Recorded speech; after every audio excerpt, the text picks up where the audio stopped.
안녕하세요, 김진짜입니다. 오늘은 역사상 최고의 골키퍼 중 하나, 대한민국 승리의 주역 마누엘 노이어 골키퍼를 심층 분석해 보겠습니다. 아라스케라. 첫 번째, 선방 능력. 노이어가 최고의 활약을 펼쳤던 2014년 선방률이 무려 93.1%였습니다. 노이어는 와 저거 무조건 골이다, 요런 거를 툭 잡아버립니다. 잡는다는 게 무슨 의미입니까? 상황을 종료시켜 버린다는 거죠. 잡지를 못하고 이렇게 팍 쳐내면은 공격수가 요 세컨볼을 다시 슈팅으로 연결시켜버려요. 위험하죠? 아니 근데 노이어는 가끔 일로 오는 슈팅도 잡아버리더라. 심하더라. 그게 왜 그러냐면 노이어가 다이빙을 뛸 때 이렇게 지면을 차주는, 발로 차주는 힘이 아주 좋기 때문입니다. 그러니까 이렇게 몸을 더 멀리 보낼 수 있는 거죠. 즉 선방할 수 있는 범위가 넓어진다는 겁니다. 저 하체 저 보세요. 자, 그리고 또 노이어가 겁나 간지나는 게 슈팅이 이렇게 가운데쯤 온다, 그럼 개쿨하게 막습니다.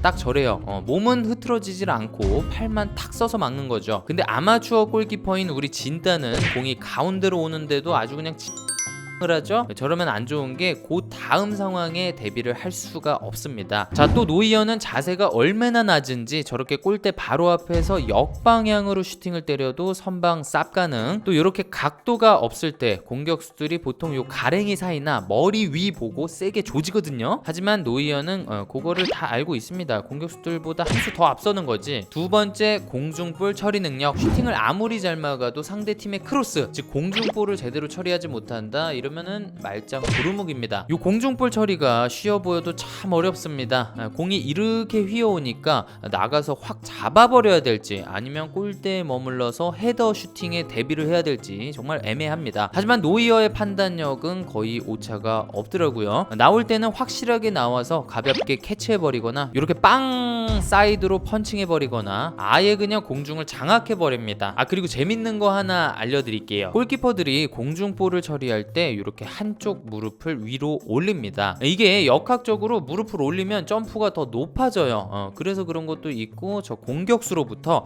자신의 몸을 보호하려는 그런 목적도 있다고 합니다. 쉽게 말하면 가드 올리듯이 무릎 올리는 거지.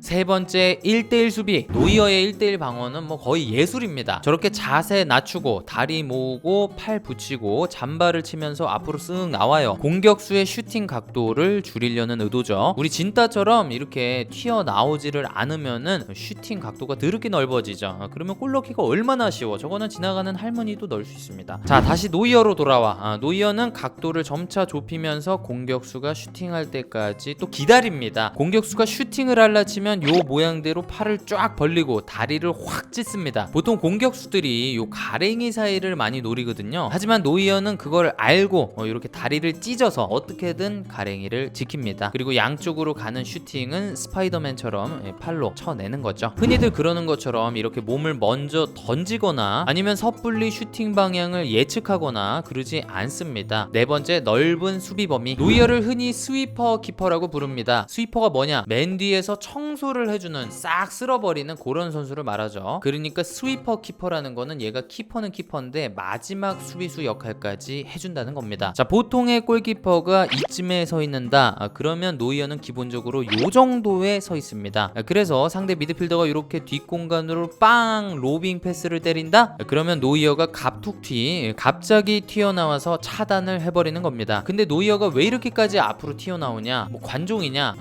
아닙니다. 이게 다 전술 때문이에요. 자, 노이어가 속한 바이에른 미네는 공을 가졌을 때 이렇게 다 같이 올라가서 볼을 계속 돌립니다. 그러다 볼을 뺏기면 다 같이 전방 압박을 하죠. 요 마지막 수비수들도 위로 쭉 올라가서 압박을 하는 겁니다. 그럼 여기 뒷공간이 더럽게 넓어지겠죠? 그럼 당연히 상대가 이 공간을 공략하려고 할 겁니다. 볼 뺏으면 바로 그냥 여기에 때려 넣고 졸라 빠른 공격수가 미친 듯이 뛰는 겁니다. 저 공을 먼저 잡으면 골인 거야. 그냥 육상 경기야. 굉장히 위험한 상황인 거죠.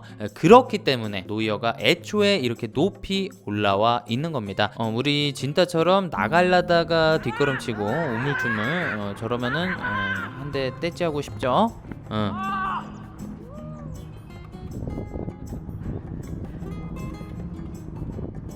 다섯 번째, 빌드업. 노이어는 스위퍼 키퍼답게 빌드업 과정에도 적극적으로 참여합니다. 만약 골키퍼가 우리 진따처럼 저렇게 골대에만 박혀있다, 아유 그럼 이렇게 압박당해가지고 빌드업 하기가 힘들어요. 하지만 노이어처럼 빌드업에 적극적으로 참여해주면 수적 우위를 가져갈 수 있죠. 실제로 티아고 모타가 파리 생제르맹 유스팀을 맡았을 때 2-7-2 전술을 사용한 적이 있었습니다. 골키퍼예요.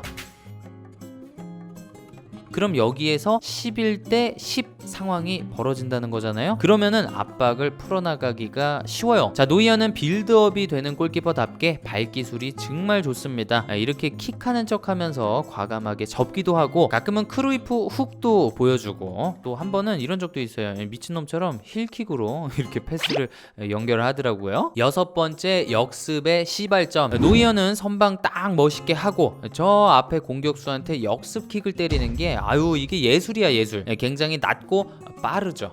총알같이. 덕분에 역습이 아주 빠르게 진행될 수 있습니다. 이렇게 우리 진따처럼 인공위성 쏴버리면 수비수들은 이미 다 내려갔어. 네, 오늘은 여기까지입니다. 이 노이어 선수 때문에 독일 대표팀에서 만년 후보 테어 슈테겐 선수에게 심심한 위로의 말씀을 전하면서 영상 마치겠습니다. 저는 또 다음 축구 컨텐츠에서 뵙겠습니다. 감사합니다. 뿅.